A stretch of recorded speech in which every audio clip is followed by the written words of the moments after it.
Question number 23. How does use of fuse wire protect electrical appliances? Fuse wire से हम अपने electrical appliances को protect कैसे कर सकते हैं? तो कंसेप्ट क्या है? अ fuse wire melts if a current greater than it's rated value passes through it. अगर करंट फ्यूज वायर के रेटेड वैल्यू से, रेटेड करंट से, rated value means rated current से अगर ज़्यादा हो जाएगा तो the fuse wire will melt. तो इससे क्या फ़ायदा होगा? देखो, जैसे हम एक एग्जांपल लेते हैं. हमारे पास एक इलेक्ट्रिकल अप्लायंस है जो मैक्सिमम करंट ये विथस्टैंड कर सकता है, वो है 5 एम्पियर. तो हम क्या करेंगे, 5 एम्पियर का एक फ्यूज यहाँ पर लगा देंगे जिसकी रेटिंग 5 एम्पियर है. तो पीछे से जब तक 5 एम्पियर आता रहेगा, ये फ्यूज वायर 5 एम्पियर क्रॉस करता रहेगा, इलेक्ट्रिकल अप्लायंस जो मैक्सिमम करंट ले सकता है 5 एम्पियर, वो उससे सप्लाई करता रह सकता है. कम भी सप्लाई करेगा, 5 एम्पियर भी सप्लाई करेगा. लेकिन फॉर एग्जांपल पीछे से करंट कुछ फ्लक्चुएशन की वजह से 6 एम्पियर हो गया, तो इससे क्या होगा? This fuse wire will melt. और अगर ये मेल्ट हो गया तो फिर यहाँ पर they will be a gap, और ये गैप अगर आ गया तो फिर ये करंट फर्दर पास नहीं होगा, यहाँ पर जीरो करंट होगा और आपकी इलेक्ट्रिकल अप्लायंस में 6 एम्पियर का करंट फ्लो नहीं होगा. तो your electrical appliance will be protected from the high current damage. तो इस तरह से fuse wire helps to protect electrical appliances. 24th question.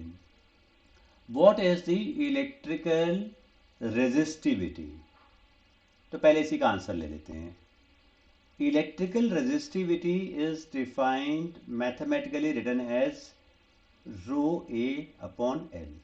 अगर कोई हम एक ऐसा सिस्टम क्रिएट करें जिसमें कि लेंथ 1 हो जाए और A 1 हो जाए, तो लेंथ भी 1 हो गई, A भी 1 हो गया, तो उस केस में the resistivity will become equal to R. पहला पॉइंट ये ध्यान देने वाला है कि resistivity is defined for a material. एक सब्सटेंस के लिए डिफाइंड होती है ये फॉर अ टेम्परेचर, क्योंकि ये साइज पे डिपेंड नहीं करती है. ओके, तो हम क्या करेंगे, फॉर एग्जांपल हमने उस मटेरियल का, उस सब्सटेंस का एक क्यूब बना दिया जिसका लेंथ भी एक है, एरिया ऑफ क्रॉस सेक्शन भी एक है.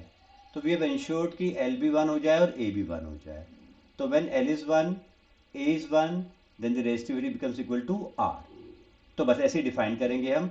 Resistivity of a material is equal to the resistance of a cube of length unity and area of cross section unity. Unity का मतलब एक, made up of that material. तो वही जो resistance होगा वही उस मटेरियल की रेजिस्टिविटी भी हो जाएगी. First thing. Second thing, in a series electrical circuit comprising a resistor made up of metallic wire, एक resistor है जो एक metallic wire का बना हुआ है. The ammeter reads 5 ampere. Okay. The reading of the ammeter decreases to half.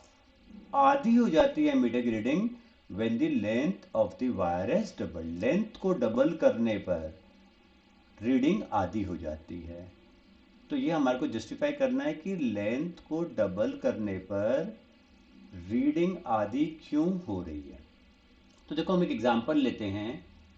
जैसे कि ये एक रेजिस्टर है जिसका लेंथ एल है, तो इसका रेजिस्टेंस क्या होगा? रो एल अपॉन ए, और उसमें 5 एम्पियर का करंट फ्लो हो रहा है. इनिशियल कंडीशन, रेजिस्टेंस लेंथ के डायरेक्टली प्रोपोर्शनल है, that is the concept. Resistance and length are directly proportional.